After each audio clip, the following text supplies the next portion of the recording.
that doesn't require a server or a host, first find local WP and install it on your computer. Next, when you open it, you'll see this window and you'll click on the plus sign in the bottom left-hand corner to add a new site. Create a new site, we'll choose this option and then continue. We'll name the site.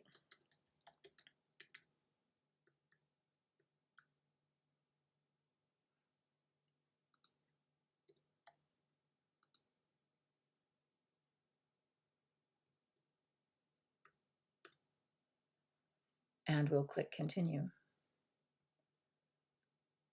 We'll click on the preferred options. Let's see what's in customs. We'll click preferred and we'll click continue. And then this is really super important. This email here needs to be your own. If not, you'll lose the site. You won't be able to actually go in and log in to the dashboard. So put in your email address right away. And then my username, use the same one you use in the classroom. And then my password.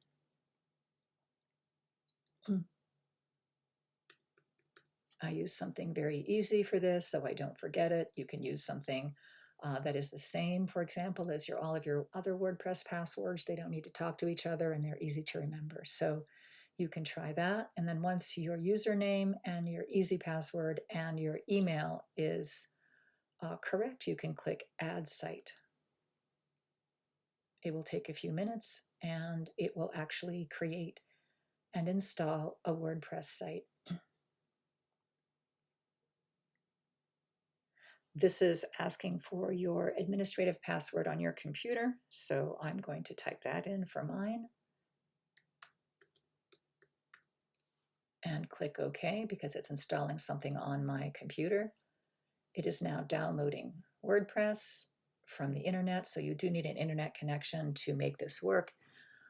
It's now installing WordPress, a free version, and now I have this window here. And what you want to do right away when you get this window is make sure you're the administrator right here. So I'm going to click one-click admin and I'm going to select myself as administrator, and that makes it much easier for me to open without having to put in the password when I'm on my local computer. So this looks pretty good to me, and from here I can either open the dashboard or I can open the site. And I don't actually, if this is enabled one-click admin, I don't even need to put in the password. So if you want to get back to your website that you're creating, you just have to launch local. You'll see that it appears in this left-hand window. You'll select this, you'll get this window, and then you'll click this for the dashboard and this for open site. I typically open both in a different tab so I can see both of them together as I'm working. And that's it. The only other thing that we need to do is in the bottom center where it says live link,